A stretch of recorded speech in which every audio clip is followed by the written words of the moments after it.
16. 오후에 갑자기 예기치 않던 손님들이 몰려와 무도회 이야기를 꺼내놓은 것은 어느 일요일이었다고 기억한다. 프랭크가 와서 함께 점심을 먹은 참이었다. 밤나무 아래에서 보내는 평화로운 오후를 기대하며 쿠시어님의 신문을 들고 움직이려는 순간 차 소리가 들렸다. 그리고 어떻게 해볼 겨를도 없이 우리가 있는 테라스 앞에 멈춰 섰다. 그대로 걸어나가 손님들을 환영할 수밖에 없었다. 종종 그랬지만 결국은 그 손님들이 전부인 것도 아니었다. 30분쯤 지난 후에 또 다른 차가 들이닥쳤고 그 다음에는 캐리스에서 걸어왔다는 세 사람이 합류했다. 우리는 손님들과 인사를 나누고 저택 1층을 보여준 후 장미 정원과 잔디밭, 행복의 계곡까지 산책하는 지루한 절차를 치렀다. 손님들은 당연히 차 마실 시간까지 머물렀고 우리는 밤나무 아래에서 오이 샌드위치를 한가롭게 우물거리는 대신 응접실에 꼿꼿이 앉아 온갖 도구를 사용해 우리는 차를 마셔야 했다. 프리스는 눈썹의 움직임만으로 로봇을 부리며 능숙하게 차 대접을 해냈다. 나는 안주인으로서 거대한 은제 차 주전자와 씨름하느라 죽을 맛이었다. 언제 끓는 물을 부어 차를 엷게 만들어야 하는지 도무지 알 수 없었다. 그러면서 옆에서 이루어지는 대화를 집중해서 들어야 하는 것은 더 어려웠다. 프랭크는 이런 경우에 너무도 소중한 존재였다. 그는 내가 차를 따르면 손님들에게 가져다 주었고 차 주전자의 정신이 팔려 내가 제대로 대답을 못하면 적절히 끼어들어 분위기를 바꾸곤 했다. 맥심은 응접실 반대편에서 책을 보여주거나 그림을 설명하거나 하며 완벽한 주인 노릇을 해내고 있었지만 차 대접에는 상관하지 않았다. 맥심의 차는 테이블에서 식어갔다. 스콘과 카스텔라를 능숙하게 나누어 담는 플랭크 옆에서 나 혼자 주전자의 전기에 익어가면서 모든 손님을 위해 정신없이 차를 대접해야 했다. 그 와중에 그 얘기를 꺼낸 것은 캐리스에 사는 크루원 부인이었다. 늘 과장을 섞어 이야기를 늘어놓는 지루한 인물이었다. 차 모임에서는 한순간 대화가 끊기는 때가 늘 있게 마련이다. 프랭크가 침묵에 어울리는 우스운 이야기를 꺼내려고 막 입술을 움직이려는 순간 커리언 부인이 때마침 옆에 있던 맥심을 올려다보며 말을 시작했다. 더윈트 씨, 오랫동안 부탁하고 싶었던 일이 있답니다. 혹시 그 멋진 맨들리 무도회를 다시 열 생각은 없으신지요? 부인은 말하면서 고개를 한쪽으로 젖혔고 그래서 미소를 짓는다는 것이 이를 너무 많이 드러내 보인 셈이 되었다. 나는 그 순간 고개를 숙이고 몹시 바쁜 척 내 잔에 차를 따랐다. 차 주전자 뒤로 숨어버린 것이다. 맥심은 잠시 머뭇거리다가 침착한 목소리로 대답했다. 그건 생각해보지 않았군요. 다른 사람들도 생각을 못했을 것 같고요. 하지만 꼭 생각해 보셔야 해요. 그 무도회는 우리에게 굉장히 큰 즐거움을 주었거든요. 어떻게 하면 생각을 좀 돌리실 수 있을까요? 글쎄요, 잘 모르겠습니다. 무도회를 연다는 게 보통 일이 아니거든요. 프랭크에게 물어보시는 편이 좋겠습니다. 일을 맡아야 하는 입장이니까. 맥심이 무뚝뚝하게 말했다. 크롤리 씨, 당신은 내 편이 대해주셔야 해요.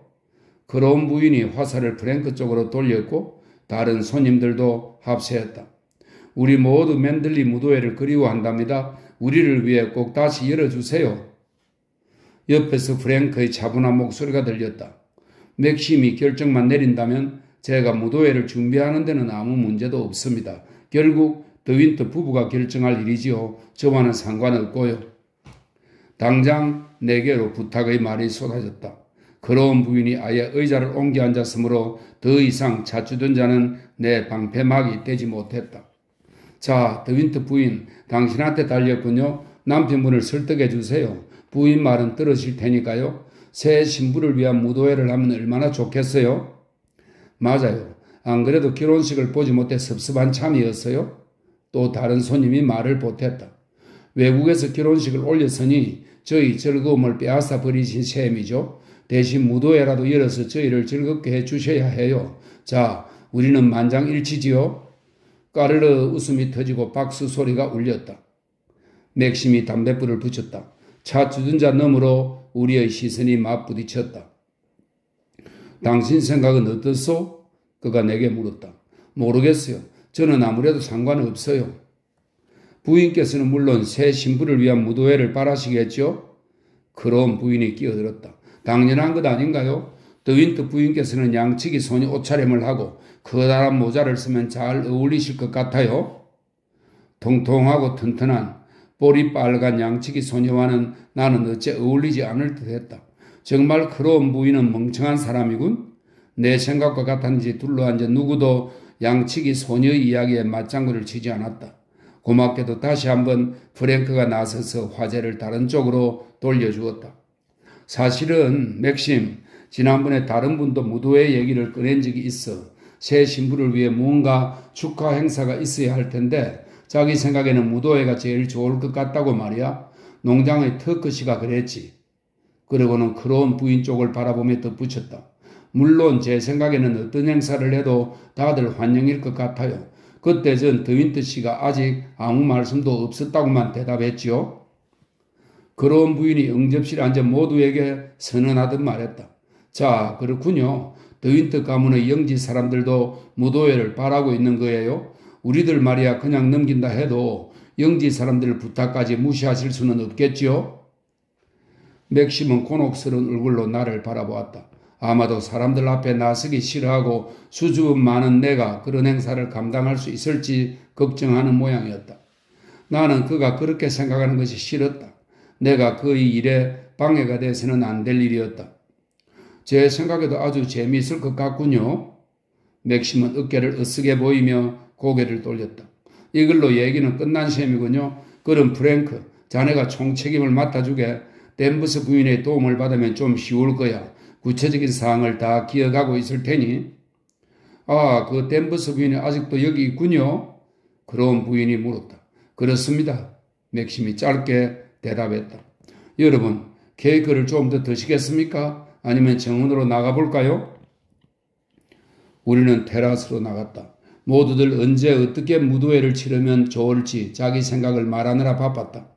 정원으로 들어서기 전 다행히도 차를 타고 온 두 무리가 이제 가봐야겠다는 말을 꺼냈다. 걸어온 사람들도 차를 얻어타고 함께 떠나기로 했다. 나는 손님들을 전송하고 응접실로 돌아와 편안한 마음으로 차를 한 잔 더 마셨다. 프랭크도 뒤따라 들어왔다. 우리는 동지애를 느끼며 스콘 부스러기를 주워 먹었다. 맥심은 잔디밭에서 막대기를 던지며 제스퍼와 놀아주고 있었다. 어느 집에서든 손님들이 떠나고 나면 이렇게 마음이 푸근해지는 걸까? 나는 차를 마저 마시고 손수건에 손가락을 닦아내면서 프랭크에게 물었다. 무도회에 대해 솔직히 어떻게 생각해요? 프랭크는 잔디밭에 맥심을 겼는지 하면서 잠시 머뭇거렸다. 잘 모르겠군요. 맥심은 반대하지 않는 것 같더군요. 그 정도면 흔쾌히 결정을 내렸다고 할 수 있습니다만. 달리 어떻게 할 수가 없었잖아요. 크롬 부인은 정말 지겨운 사람이에요. 근처 모든 사람들이 맨들리의 무도회를 고대한다는 게 정말이라고 생각해요? 다들 무도회를 즐기는 건 사실입니다. 이곳 사람들은 그런 면에서 옛 전통을 따르고 싶어 하니까요. 또 부인을 위해서 무언가 행사가 있어야 한다는 크롬 부인의 말도 수긍이 갑니다. 어쨌든 부인께서는 새 신부 아닙니까? 늘 그렇듯 예의 바르고 정확한 말이었다. 때로는 좀 다른 방식으로 말하는 모습을 보여줘도 좋을 텐데. 난 신부가 아니에요. 정식 결혼식도 안 했는걸요. 웨딩드레스도 꽃다발도 신부 들러리도 없었어요. 나를 위해서 모두들 모여 춤춘다는 건 달갑지 않아요?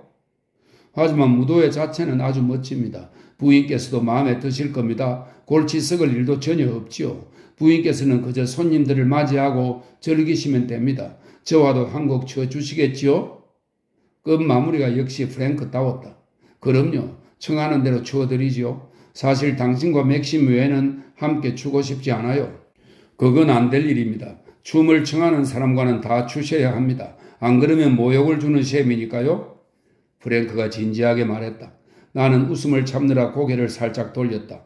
장난스크한 말인 줄도 모르고 그토록 진지하게 대응하는 모습이 재미있었다. 제가 양치기 소녀 복장을 하면 좋겠다는 말은 어떻게 생각하세요? 나는 다시 떠보았다. 그는 여전히 내가 진지하다고 생각하는 모양이었다. 멋진 생각입니다. 양치기 소녀로 꾸미시면 아주 멋질 겁니다. 나는 더 이상 참지 못하고 웃음을 터뜨렸다. 이런 프랭크, 난 당신이 정말 좋아요. 그는 갑작스러운 말에 어쩔 줄 모르고 얼굴이 붉어졌다. 어쩌면 내가 자기를 보고 웃어버린 것에 상처를 받았을지도 몰랐다. 부인이 그렇게 웃으실 만한 말은 하지 않은 것 같은데요. 그가 어리둥절한 표정을 지었다. 맥심이 제스프를 데리고 안으로 들어왔다. 무슨 얘기를 그렇게 재미있게들 하는 거요? 프랭크는 너무나 진지한 사람이에요. 저들의 양치기 소녀 옷을 입으라는 그로운 부인의 말이 하나도 웃기지 않는다잖아요. 그로운 부인은 정말 골칫거리야. 자기가 그 많은 초청장을 다 보내고 무도회를 준비해야 한다면 절대 그렇게 신이 나지 않았을 거요. 하긴 이곳 사람들은 다 그래요. 맨들리가 알아서 즐거운 행사를 마련해 주어야 한다고 생각하거든. 아마 근처에 사는 모두를 초청해야 할 거요. 사무실에 기록이 남아 있습니다. 뭐 특별히 일이 많은 것은 아닙니다. 우표를 붙이는 일이 제일 힘들죠. 프랭크가 말했다. 그럼 그 일을 우리 마나님에게 맡겨야겠군. 맥심이 나를 보며 미소 지었다. 아니, 그건 사무실에서 처리하면 됩니다. 더윈터 부인께서는 조금도 신경 쓰실 일 없습니다. 내가 모든 일을 직접 주관하겠다고 갑자기 나선다면 두 사람은 뭐라고 할까? 궁금해졌다. 끌끌거리며 웃겠지. 그러고는 다른 화제를 가져올 거야. 물론 한편으로는 별다른 할 일이 없다는 것이 좋았지만 다른 한편으로는 내가 우표 붙이는 일조차 하지 못하는 존재인가 싶어 서글펐다. 불현듯 거실의 책상이 가마다 길쭉하게 기울어진 필체로 제목이 붙은 서류함이 떠올랐다. 당신은 뭘 입을 거예요? 내가 맥심에게 물었다. 난 그냥 평소처럼 입으면 돼요. 주인에게 허락되는 유일한 특권이지. 그렇지 않나 프랭크? 전 양치기 소녀 복장은 하지 않을래요. 뭘 입어야 하죠? 가장 무도회에는 별로 가본 적이 없어서요. 머리에 리본을 묶고 이상한 나라의 앨리스로 변신하면 어떻소? 맥심이 가볍게 말했다. 지금도 턱을 괴고 있는 모습이 앨리스랑 비슷하니 말이요.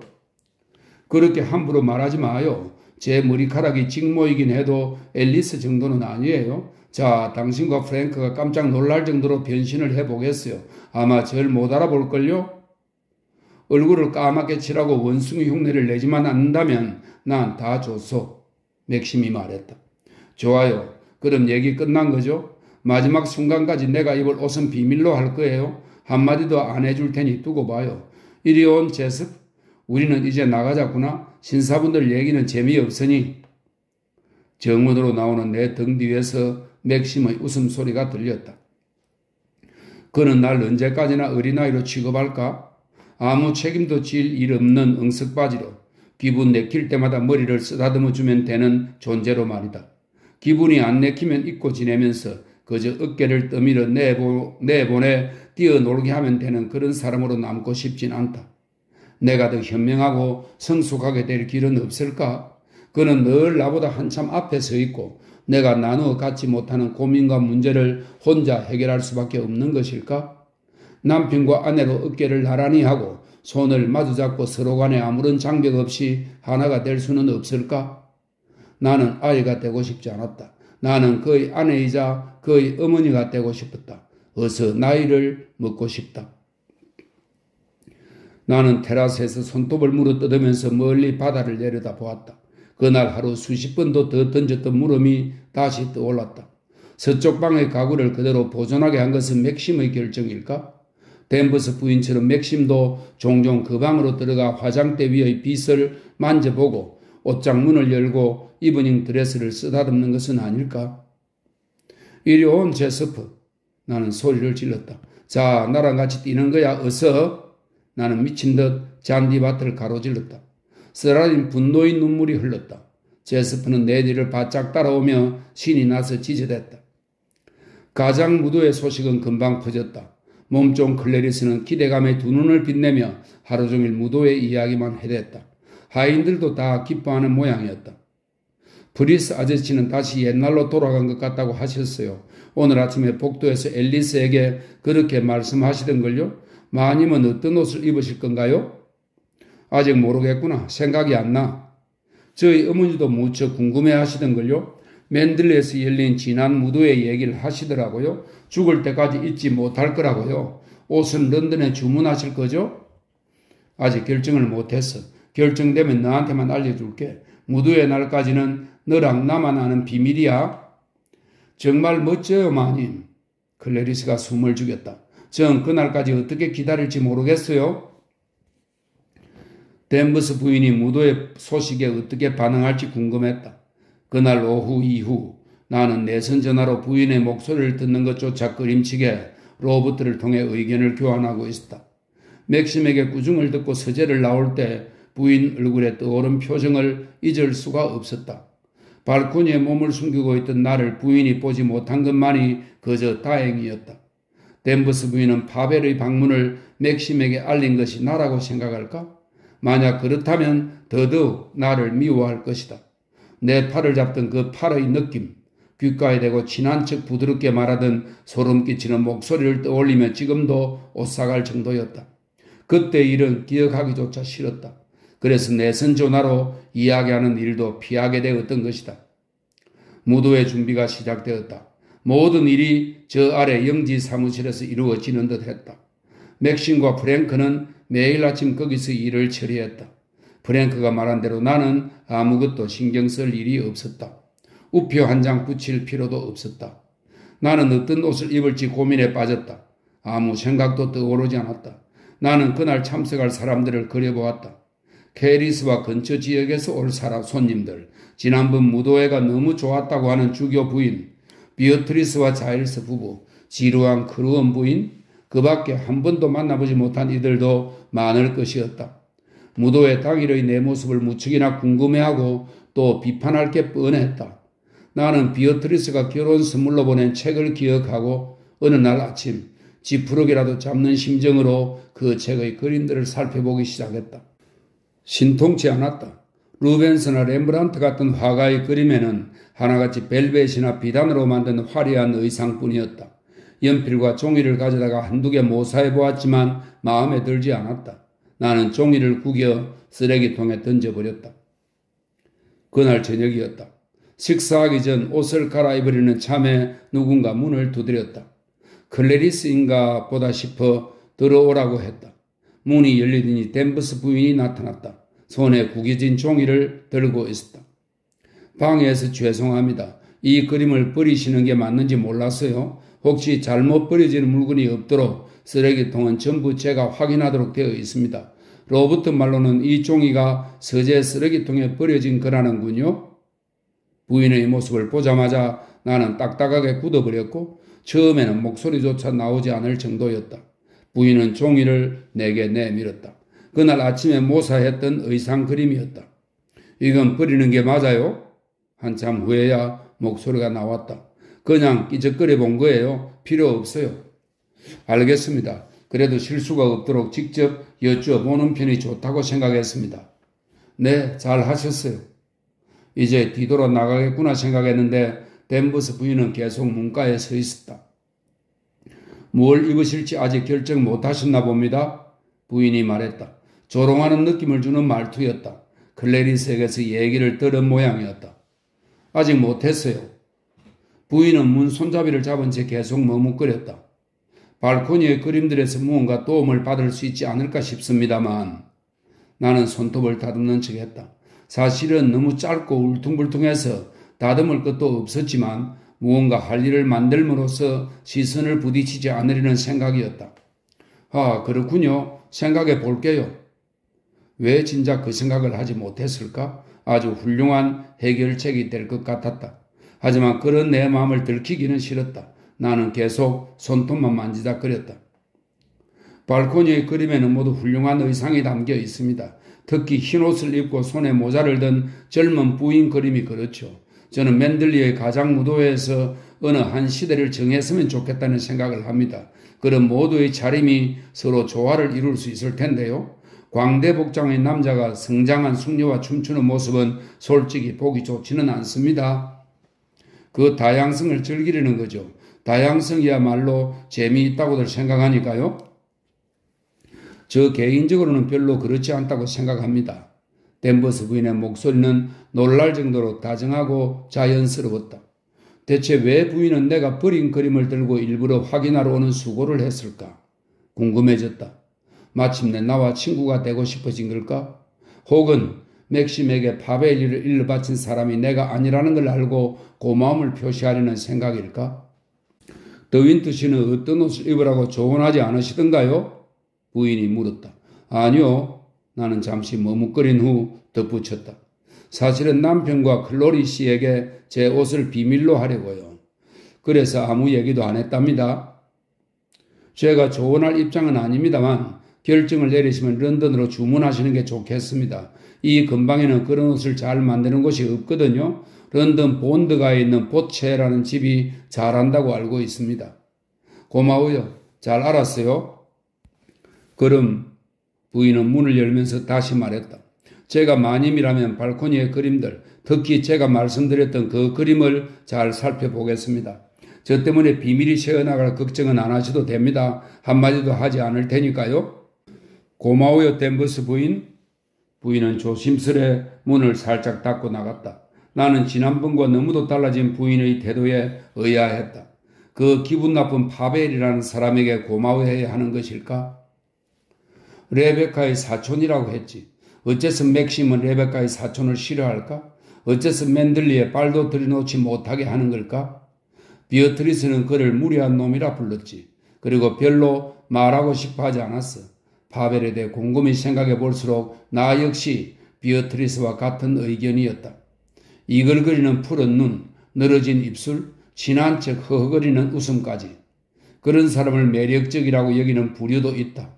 상점 계산대 뒤에서 시시득대는 아가씨들, 그리고 극장에서 프로그램을 나눠주는 아가씨. 파벨이 그런 부류의 아가씨에게 눈길을 보내며 미소 짓고 낮게 휘파람 부는 모습이 눈에 선했다.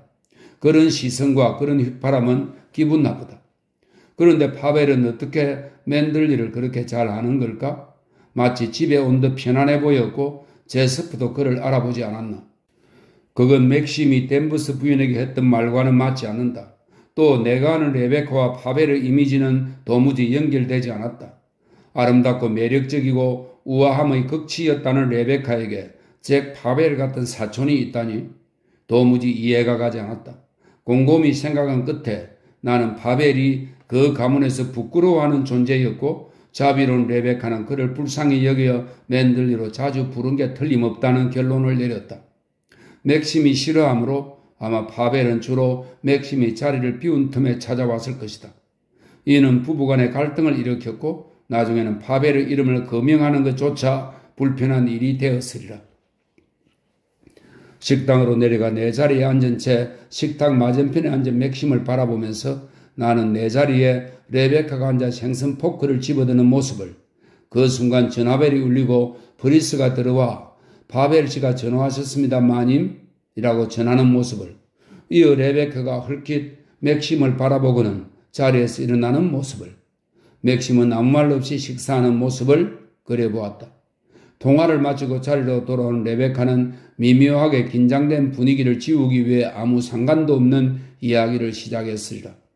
처음에는 마지못해 짧게 대꾸하던 맥심은 결국에는 레베카가 유머를 섞어 전하는 하루 일과 어딜 갔었고 누굴 만나고 하는 이야기에 빠져들어 다음번 요리를 다 먹을 때쯤이면 다시 웃음을 터뜨리고 미소 지으며 식탁 위로 손을 올려 아내의 손을 잡았겠지. 당신 대체 무슨 생각을 하는 거요? 맥심이 물었다. 나는 깜짝 놀라 얼굴을 붉히고 먹기 시작했다. 잠시 동안, 그러니까 한 60초가량이 흐르는 동안 나는 레베카와 나를 동일시한 나머지 멍청하게도 나 자신을 잃어버렸던 것이다. 몸과 마음 모두로 이제는 지나가버린 시절을 경험한 셈이었다. 생선요리를 먹는 대신 당신이 얼마나 신기한 행동을 했는지 알아요? 맥심이 말했다. 처음에는 마치 전화벨 소리를 듣는 듯 귀를 기울이더군.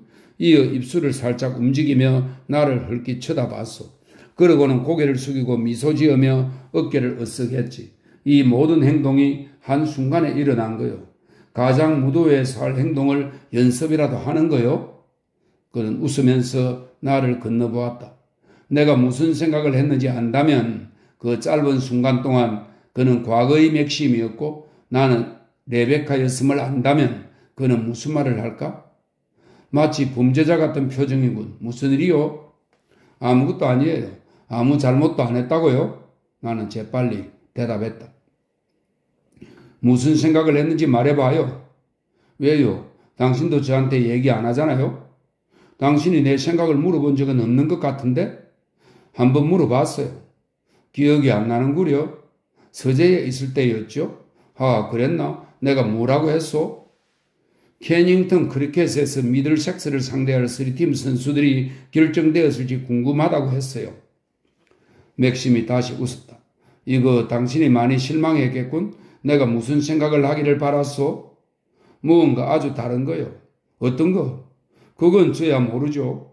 아니, 당신이 기대했던 생각이 있었겠지? 서리와 미들섹스에 대해 생각한다고 말했다면 나는 정말로 서리와 미들섹스 생각을 한 거요. 남자들은 당신 생각보다 단순해요. 여자들의 굽이굽이 복잡한 마음은 도저히 알 수 없는 법이지만 당신이 방금 전혀 다른 사람처럼 보였다는 걸 알아요? 얼굴 표정이 평소와는 전혀 달랐다고. 제가요? 어떤 표정이었는데요? 어떻게 설명하면 좋을까? 갑자기 나이 들고 교활해 보였다고나 할까? 하지만 보기 좋지는 않았어. 그리려고 한 건 아니었어요. 물론 그건 아니었겠지. 나는 물을 마시면서 물잔 너머로 그를 보았다. 제가 나이 들어 보이는 게 싫은가요? 싫소. 왜죠? 그건 당신답지 않으니까. 언젠가는 저도 나이가 들 거예요. 당연한 일이잖아요. 머리가 회색빛이 되고 주름살이 생기겠죠? 그건 상관없어. 그럼 대체 뭘 싫어하는 건데요? 조금 전과 같은 모습이 되는 게 싫소. 입술 끝을 살짝 올리면서 눈빛을 번쩍이는 것. 무언가 꿍꿍이가 있는 모습 말이요. 갑자기 호기심이 발동했다. 그게 무슨 말이죠, 맥심? 꿍꿍이라니요? 그는 뜸을 들였다. 프리스가 식당으로 들어와 접시를 바꾸었다. 맥심은 프리스가 나가고 문이 닫힐 때까지 기다렸다가 입을 열었다. 처음 만났을 때 당신 얼굴에는 특별한 표정이 있었어. 지금도 그 표정이 있지. 그게 무엇인지 명확히 꼬집어 말하기는 어려워요. 하지만 그건 내가 당신과 결혼한 이유 중 하나이기도 해요. 방금 당신이 이상한 행동을 하는 동안에는 그 표정이 사라졌어. 무언가에 밀려난 거요. 무언가라니요? 그게 뭔데요? 나는 또다시 물었다. 그는 잠시 나를 응시하더니 눈썹을 올리면서 가볍게 휘파람을 불었다. 자, 생각해 봅시다. 당신이 어린 꼬마였을 때 아버지가 이 책은 읽지 말아야 한다면서 장에 감추고 장가버린 적이 있어?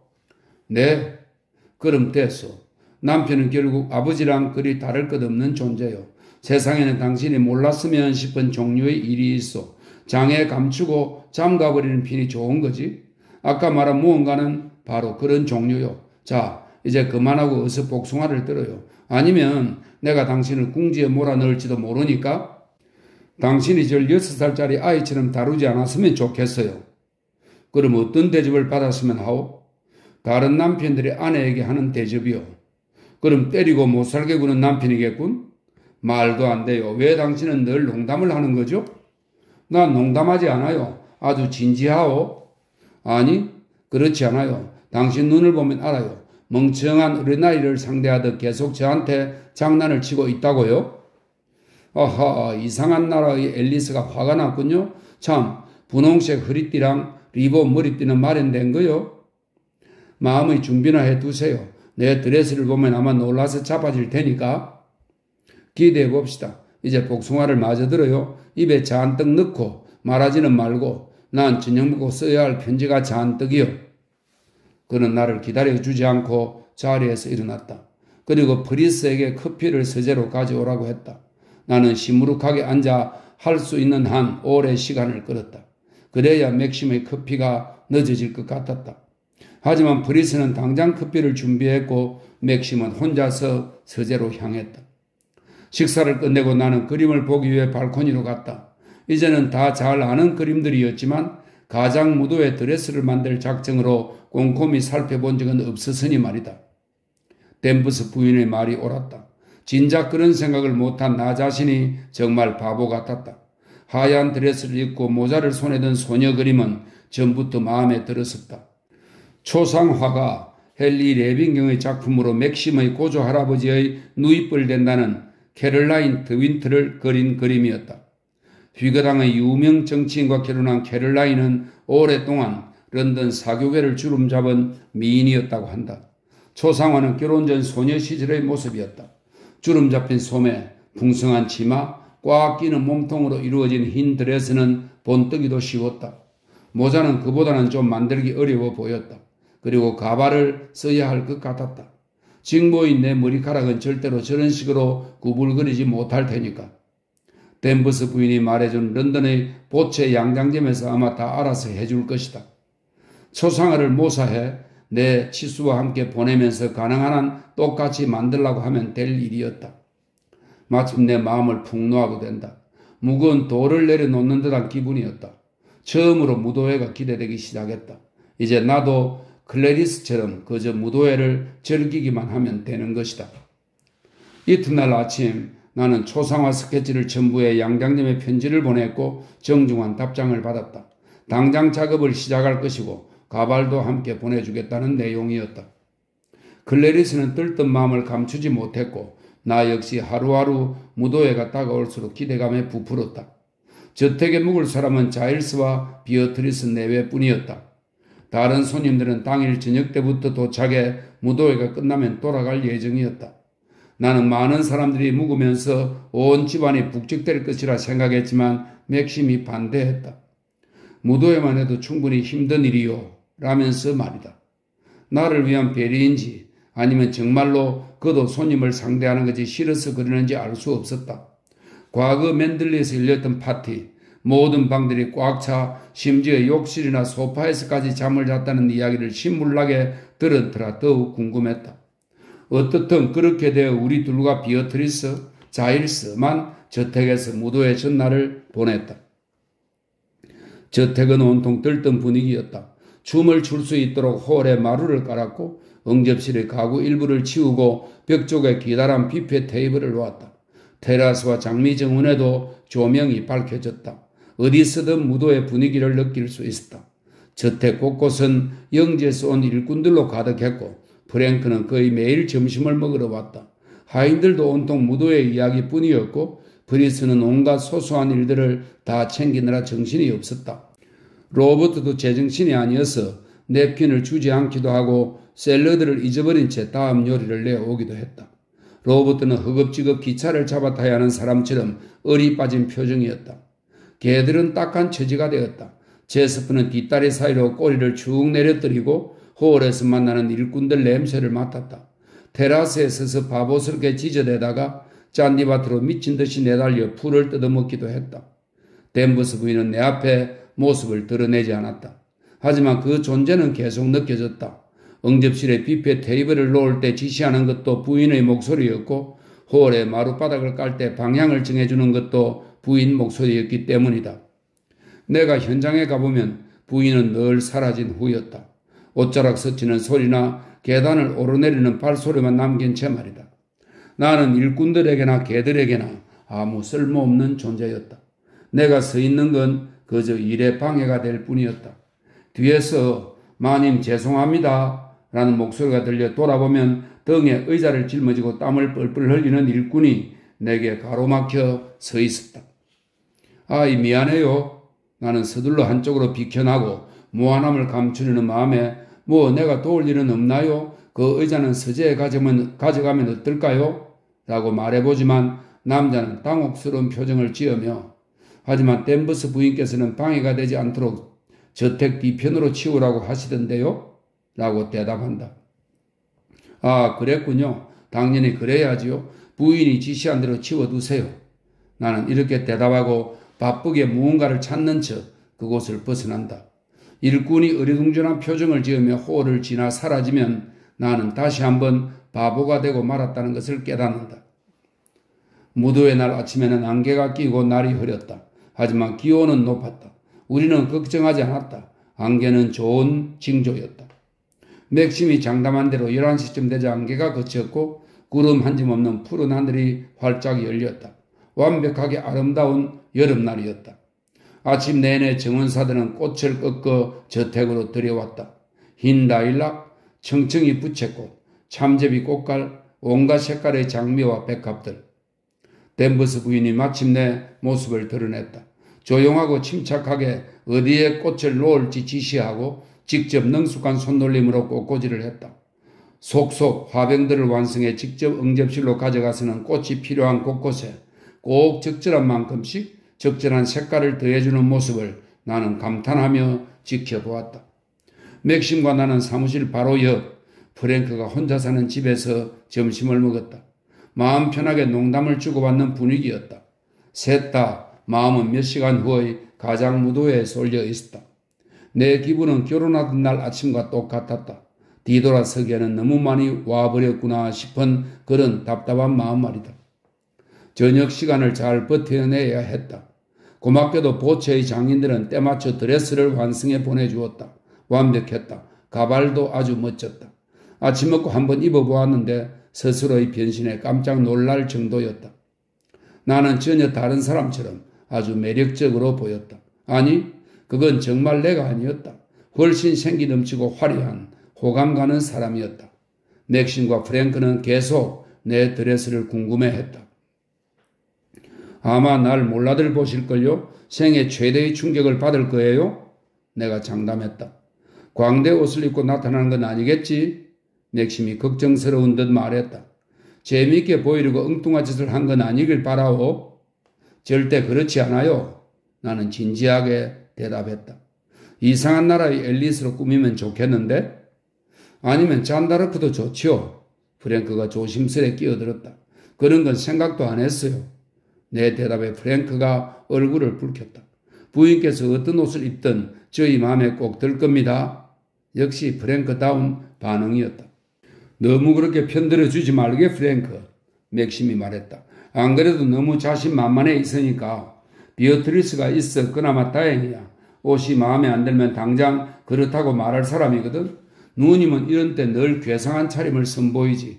이번에는 어떨지. 전에는 퐁파두르 부인으로 꾸민 적이 있었는데 저녁을 먹어야 되던 참에 멋진 올리머리 가발이 삐뚤어졌지. 그랬더니 이 귀찮은 걸 참지 못하겠다면서 가발을 의자 위에 획 팽개치고 저녁 내내 짧은 머리로 다니지 않았겠소? 잔뜩 부풀린 푸른 세틴 드레스에 그 짧은 머리라니.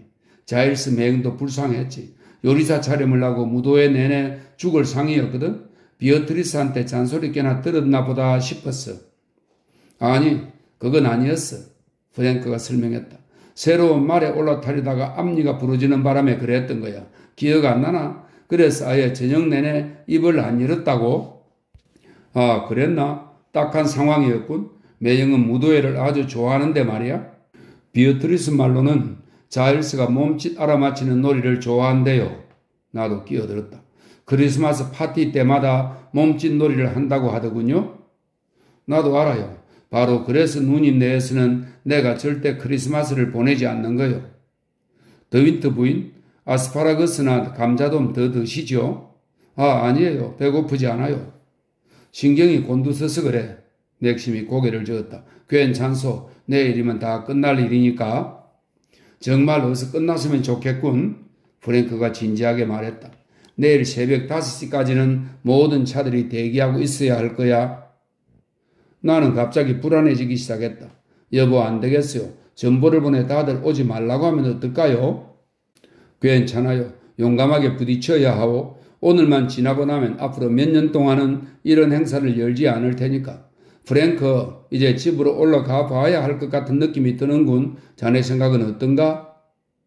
프랭크도 같은 생각이었다. 나는 마지못해 두 사람 뒤를 따랐다.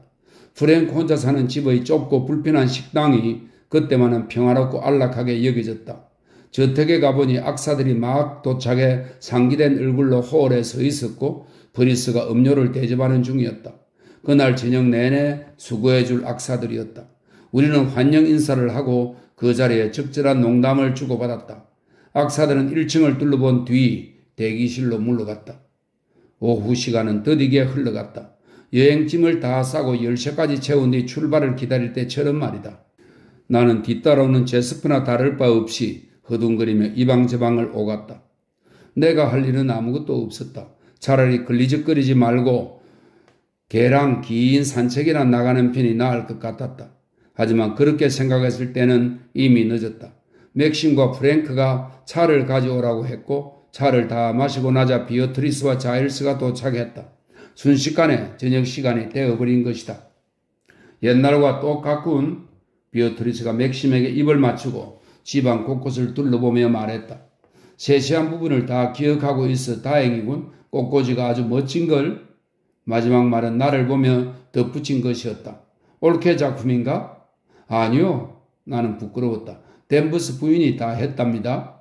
아, 그렇군. 결국 비어트리스는 문장을 끝맺지 않고 프랭크의 도움을 받아 담뱃불을 붙였다. 불을 붙인 다음에는 하던 말을 잊어버린 듯 했다. 음식은 전처럼 미첼스에서 주문한 건가? 자일스가 물었다. 네, 전과 달라진 건 하나도 없는 것 같아요. 맞지, 프랭크? 사무실에 모든 자료가 다 남아 있었거든요. 빠진 일도, 빠진 사람도 없을 겁니다. 아직은 우리끼리니 정말 다행이야. 전에 한 번은 이 시간에 왔더니 25명이나 와 있지 않겠어? 다들 밤을 지내러 온 거였지. 비어트리스가 말했다. 모두들 뭘 입을 거지? 맥심이야 늘 그렇듯 특별한 옷을 안 입을 테고. 그렇죠. 썩 좋은 생각은 아니야. 너가 가장 무도회 의상을 차려입는다면 행사가 훨씬 멋질 테니 말이야. 맨들리 무도회가 멋지지 않은 적이 있었나요? 그야 늘 멋지지. 하지만 주인이 앞장서서 모범을 보여야 하지 않겠니? 안주인이 노력하는 것만으로도 충분하죠. 대체 내가 불편하고 우스꽝스럽게 차려입고 바보가 될 이유가 어디 있겠어요? 뭐 그렇게까지 생각할 필요는 없지. 바보로 꾸며야 하는 건 아니니까. 게다가 넌 잘생겼으니 어떤 옷을 입어도 보기 좋을 거야. 우리 자일스처럼 체형을 걱정할 일도 없고. 아주버님은 오늘 밤에 뭘 입으시죠? 내가 물었다. 아, 혹시 비밀인가요? 비밀은 아닙니다. 사실 공을 많이 들였어요. 동네 양복점에 부탁해 준비했거든요. 전 아라비아의 족장으로 차려입을 겁니다. 대단하군요. 맥심이 말했다. 꽤 멋있어. 얼굴을 칠하고 안경도 벗어야 해. 머리 장식은 진짜야. 중동에 살다 온 친구한테 빌렸거든. 나머지는 재봉사가 그림을 보고 만들어 주었고 자일스한테 잘 어울리더라고. 비어트리스가 설명했다. 레이시 부인께서 뭘 입으실 건가요? 프랭크가 비어트리스에게 물었다. 난 별로 특별하지 않네요. 자일스에 맞춰서 중동 분위기를 낸다고는 했는데 좀 엉터리예요. 길게 꿰인 구스를 늘어뜨리고 머리에는 베일을 쓸 거예요. 멋지네요. 내가 공손하게 말했다. 썩 나쁘진 않아요. 일단 입고 있기 편하니까. 너무 더울 땐 베일만 벗으려고. 올케는 뭘 입을 거지? 묻지 마세요. 아무한테도 얘기 안 하니까. 런던에까지 편지를 써서 주문한 모양이에요. 맥심이 끼어들었다. 올케, 혼자 너무 대단하게 입어서 우리 모두를 기죽이는 건 아니겠지? 난 집에서 대충 만들었다고. 걱정 마세요. 아주 단순하니까. 맥심이 하도 놀려대기에 놀라게 해주려는 것 뿐이에요. 내가 웃으며 대답했다. 그럴만해. 맥심은 늘 우리를 놀리거든. 질투하는 거지. 우리처럼 옷을 차려입어야 한다면 그렇게 말하지는 못할 거야. 자일스가 내 편을 들었다. 그럴 일은 없을 겁니다. 맥심이 대답했다. 크롤리씨, 당신은 어때요? 자일스가 물었다. 프랭크는 미안하다는 표정을 지었다. 너무 바빠서 마지막까지 옷 생각을 못했어요. 어젯밤에야 부랴부랴 낡은 바지 한 벌과 줄무늬 축구 셔츠를 찾아냈죠. 한쪽 눈을 가리고 해적이나 할까 봐요. 왜 진작 우리한테 적당한 옷을 빌려달라고 부탁하지 않았어요? 비어트리스가 말했다. 지난 겨울에 로즈가 스위스에서 입었던 네덜란드인 복장이 있는데 당신한테 잘 어울렸을 거예요. 내영지 관리인이 네덜란드인으로 꾸미고 돌아다니는 건 싫어요. 그랬다가는 아무한테도 소작 세를 못 받을 테니 해적이 좋겠어요. 그래야 무서워할 거 아니겠어요? 맥심이 끼어들었다. 그래봐야 해적으로는 안 보일 것 같은데? 비어트리스가 내게 귓속말을 했다. 나는 못 들은 척 했다. 비어트리스는 왜 늘 프랭크를 깎아내리는 걸까? 내 얼굴을 칠하는데 시간이 얼마나 걸릴까? 자일스가 물었다. 최소한 2시간은 걸릴걸요? 나라면 지금부터 시작할 거예요. 자, 저녁 식사는 몇 명이 함께 하는 거지? 비어트리스가 물었다. 우리까지 합쳐서 16명이요. 다 아는 사람들이에요. 맥심이 대답했다. 차려입을 생각을 하니 벌써 신이 나는 걸. 정말 재미있는 일이야. 다시 무도회를 열기로 해서 기쁘다 맥심. 인사는 저 사람한테 하시죠. 맥심이 내 쪽을 가리켰다. 아, 아니에요. 사실은 크로운 부인 덕분이죠. 내가 말했다. 말도 안 되는 소리. 당신은 처음으로 파티에 나가는 아이처럼 들떠있지 않소? 맥심이 나를 보며 미소 지었다. 아니에요. 어서 올케의 드레스를 보고 싶군. 비어트리스가 말했다. 뭐 특별한 건 전혀 아니에요. 정말이에요. 내가 말했다. 더윈트 부인께서는 우리가 자기를 못 알아보게 될 거라고 하시더군요. 프랭크가 덧붙였다. 모두들 나를 보며 미소 지었다. 나는 얼굴을 붉히면서도 즐겁고 행복했다. 얼마나 좋은 사람들인가. 다들 다정하고 말이다. 무도에서 춤을 추게 된다는 것이, 그리고 내가 안주인이라는 사실이 갑자기 재미있어졌다. 무도에는 새 신부의 나를 위해 열리는 행사였다. 나는 사람들에 둘러싸여 테이블에 걸터 앉아 다리를 흔들었다. 어서 위층으로 올라가 드레스를 입고 가발을 쓴 채 거울 앞에서 이리저리 내 모습을 살펴보고 싶었다. 중요한 인물이 된다는데 자일스와 비어트리스, 프랭크와 맥심까지 모두 나를 바라보고 내 드레스 이야기를 하도록 만든다는데 갑자기 마음이 들떴다. 모두들 내가 뭘 입을지 궁금해하고 있었다. 나는 그 부드러운 흰 드레스에 대해, 그 옷을 입고 내 굴곡 없는 체형이나 기울어진 어깨가 감춰질 것에 대해, 내 뻣뻣한 머리카락이 매끄럽고 구불구불한 가발 안에 숨겨질 것에 대해 생각했다. 몇 시죠? 나는 짐짓 관심 없다는 듯 하품을 하며 무심한 척 말했다. 이제 다들 위층으로 올라가야 하지 않을까요? 홀을 가로질러 가면서 나는 처음으로 저택이 무도회를 위해 얼마나 잘 꾸며졌는지, 방들이 얼마나 아름다운지 깨달았다. 너무 공식적이고 차갑다고 느꼈던 응접실이 이제는 산뜻한 빛깔로 갈아입었고 사방에 꽃이 놓여 있었다. 저녁 식탁의 흰 식탁보 위에는 은그릇에 붉은 장미를 꽂아 두었다. 긴 창문은 테라스를 향해 열려 있었는데 날이 어두워지자마자 불빛을 밝혀 동화 속 같은 분위기가 될 것이었다. 악단은 이미 홀 위쪽 발코니에 악기를 가져다 놓았다. 홀 자체가 두근두근하며 가슴 설레하는 것 같았다. 전에는 한 번도 느껴보지 못한 따뜻함도 배어나왔다. 그건 청명한 밤, 그림 아래 놓인 꽃들, 그리고 돌계단을 오르면서 우리가 내는 웃음소리 때문이었다. 해묵은 엄격한 느낌은 사라졌다. 맨들리는 도저히 상상하지 못했던 활기로 가득했다. 내가 아는 조용하고 정적인 맨들리가 아니었다. 전에는 없었던 어떤 표정이 있었다. 대담한, 승리감에 들뜬, 그러면서도 기분 좋은 느낌이었다. 마치 저택이 오래전을 기억하는 듯 홀 벽마다 무기와 자수 비단이 걸리고 남자들은 가운데 놓인 좁고 긴 테이블에 앉아 큰 소리로 웃으며 와인을 마시고 커다란 고기 덩어리를 개에게 던져주던 그 시절을 기억하는 듯 했다. 그보다 좀 더 시간이 흐른 후에도 품격 있고 우아한, 그러면서도 즐거운 분위기는 여전했으리라. 오늘 밤 내가 흉내내게 될 캐롤라인 더 윈터는 하얀 드레스를 입고 돌계단을 내려와 미뉴에트를 추었겠지. 세월을 거슬러 그 시절로 돌아가 캐롤라인을 보고 싶었다. 이번 무도에서 현대적인 지거 음악, 저택 분위기에도 어울리지 않고 낭만적이지도 않은 그런 음악을 연주하지 않았어야 했다는 생각이 들었다. 맨들리에는 어울리지 않는 음악이었다. 갑자기 댄버스 부인 말이 옳은 것 같았다.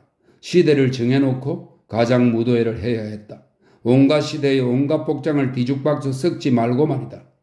내 침실에는 클래리스가 기다리고 있었다. 둥근 얼굴이 기대감에 빨갛게 상기되었다. 우리는 여학생들처럼 키득거리며 문을 잠갔다. 옷을 산 종이가 바스락바스락 소리를 냈다. 우리는 무슨 업무라도 꾸미는 양 발끝으로 걸어다니며 소곤소곤 말을 했다.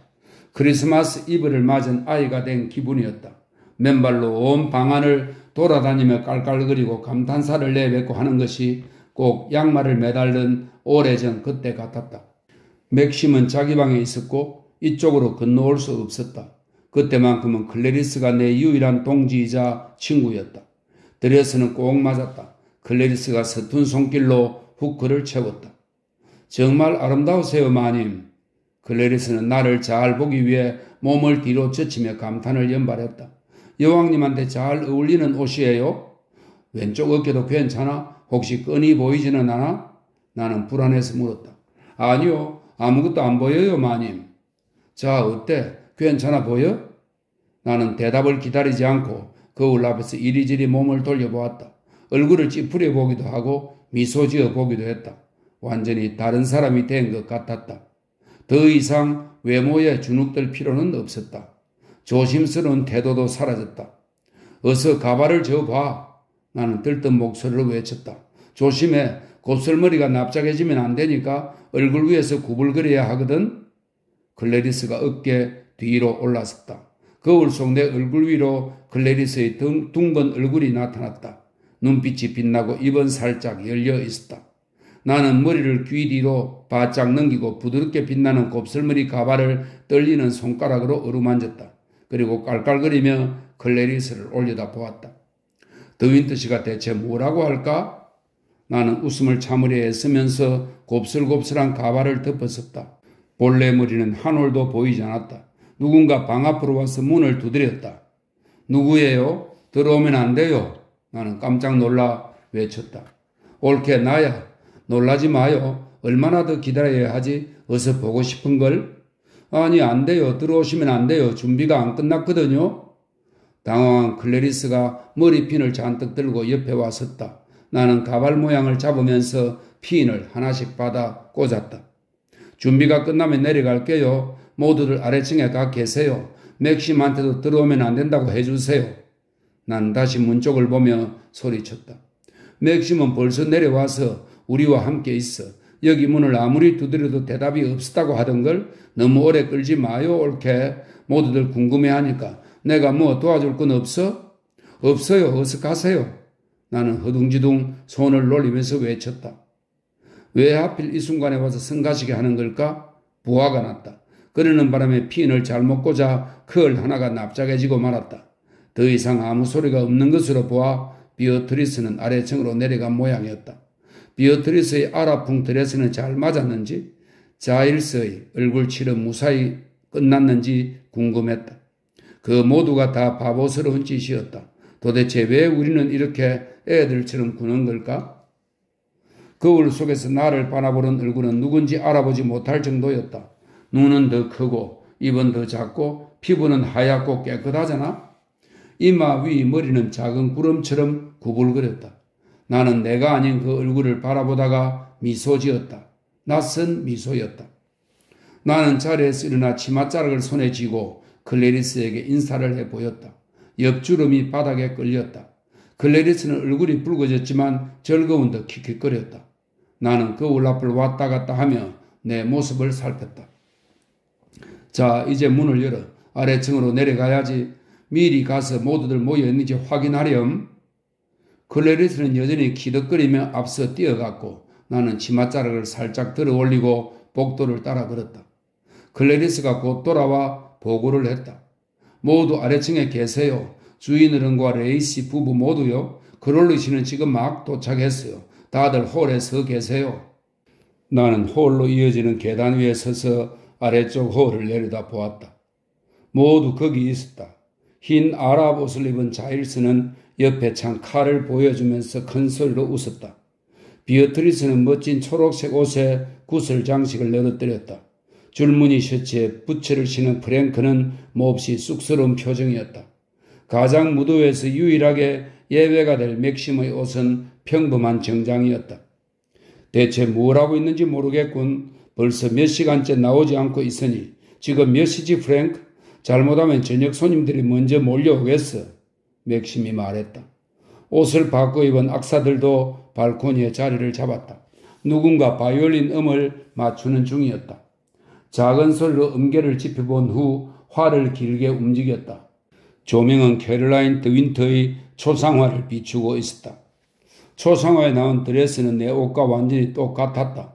부풀린 소매, 좁은 몸통과 리본, 내가 손에 들고 있는 책넓은 모자는 물론이고 구불거리며 얼굴 위로 늘어진 머리카락까지도 똑같았다. 그렇게 흥분된 것은 또 그렇게 행복하고 자랑스러운 것은 난생 처음이었다. 나는 바이올린 연주자에게 손짓을 한 뒤 손가락을 입에 대고 조용히 해달라고 부탁했다. 그는 미소 지으며 고개를 숙이더니 발코니를 건너 내 쪽으로 왔다. 북을 좀 쳐주세요. 그리고 캐롤라인 더윈터이십니다. 라고 큰 소리로 말해주세요. 사람들을 놀라게 하고 싶거든요. 그는 알아들었다는 듯 고개를 끄덕였다. 갑자기 심장박동이 빨라지고 뺨이 달아올랐다. 이 얼마나 재미있는 일인가? 얼마나 유치한 하지만 유쾌한 한바탕 놀이인가? 아직도 몸을 웅크리고 복도에 숨어있는 클래리스에게 나는 미소를 보냈다. 다음 순간 북소리가 호월에 울렸다. 그 소리를 기다리던 나조차도 순간 깜짝 놀랄 정도였다. 아래쪽에 있던 사람들이 놀라 위를 올려다 보았다. 캐롤라인 드윈트이십니다. 북치는 악사가 외쳤다. 나는 계단 앞쪽으로 걸어나가 그림 속 소녀처럼 모자를 손에 들고 서서 미소 지었다. 박수와 웃음소리가 터져나오면 천천히 계단을 내려갈 생각이었다. 하지만 아무도 박수치지 않았고 움직이지도 않았다. 모두들 경악한 표정으로 나를 응시했다. 비어트리스가 가벼운 비명소리를 낸 후 손으로 입을 막았다. 나는 계속 미소를 지었다. 그리고 한 손을 난간에 얹었다. 안녕하세요, 드윈트 씨. 맥심은 움직이지 않았다. 손에 잔을 든 채 그저 나를 뚫어질 듯 바라볼 뿐이었다. 얼굴은 핏기 하나 없이 하얗게 질렸다. 프랭크가 할 말이 있다는 듯 다가섰지만 맥심은 고개를 저었다. 나는 한 발을 계단에 내려놓은 채 잠시 머뭇거렸다. 무언가 잘못되었다. 무슨 일이지? 맥심은 왜 저런 얼굴이지? 다들 넋이라도 나간 듯 서 있는 까닭은 무엇이지? 갑자기 맥심이 계단 쪽으로 다가왔다. 여전히 나를 바라보면서 말이다. 대체 무슨 짓을 했는지 아는 거요? 두 눈이 분노로 이글거렸다. 얼굴은 아직도 백지장 같았다. 나는 움직이지 못하고 한 손을 난간에 얹은 채 얼어붙은 듯 서 있었다. 그의 눈빛과 목소리에 겁이 났다. 초상화예요. 저 발코니에 초상화 옷을 본뜬 거예요.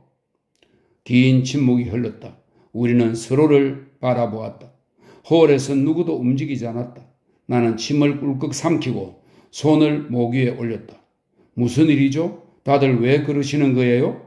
저렇게 넉나간 표정으로 날 바라보지 않았으면, 누군가 아무 말이나 해주었으면. 맥심이 다시 입을 열었다. 누구 목소리인지 알아듣기 어려웠다. 얼음처럼 차가운 침착한 그 목소리는 내가 아는 그의 목소리가 아니었다. 어서 가서 갈아입어요. 어떤 옷이든 상관없어. 그냥 이브닝 드레스면 돼요. 자, 누가 오기 전에 어서. 나는 아무 말도 못하고 그저 그를 바라보았다. 백지장 같은 얼굴에서 그의 눈만이 살아 움직였다. 대체 왜 그렇게 서 있는 거요? 내 말 안 들리요? 날카롭고 매정한 목소리가 다시 날아왔다. 나는 뒤돌아 뛰었다. 눈앞에 아무것도 보이지 않았다. 나를 소개해 주었던 연주자의 놀란 표정이 얼핏 스쳐갔다. 나는 방향도 모른 채 비틀거리며 움직였다. 눈물이 앞을 가렸다. 무슨 일인지 알 수 없었다. 클래리스도 가버리고 없었다. 복도는 텅 비어 있었다. 나는 넉나간 사람처럼 멍하게 주위를 살폈다. 저택 서쪽으로 이어지는 문이 활짝 열려 있었다. 그리고 그 앞에 누군가 서 있었다. 댄버스 부인이었다. 목적을 달성했다는 듯 당당한 얼굴이었다. 영원히 잊지 못할 것처럼 몸서리 쳐지는 표정, 기뻐하는 악마의 표정이었다. 부인은 그렇게 서서 내게 미소 지었다. 다음 순간 나는 부인을 지나쳐 내 방으로 통하는 좁은 복도로 접어들었다. 긴 드레스 자락을 밟아 비틀거리면서